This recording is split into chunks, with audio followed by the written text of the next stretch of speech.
অবস্থার মধ্যে আছে। কথাটি শুনতে যেমনই লাগুক, আমার নিজের দেশের পুলিশ, আমার নিজের দেশের কিছু নাগরিক, তারাই ঝাঁপিয়ে পড়েছে আমাদের সাধারণ মানুষের উপরে।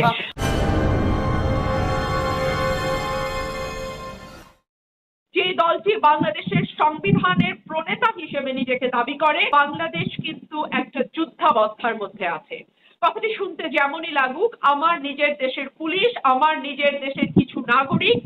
তারাই ঝাঁপিয়ে পড়েছে আমাদের সাধারণ মানুষের উপরে। আমি 1971 দেখিনি, আমি পাক হানাদার বাহিনীর তাণ্ডব দেখিনি, আমি রাজাকার আলবদরের নোংরামি দেখিনি, কিন্তু স্বাধীন দেশে স্বাধীন নাগরিক হিসেবে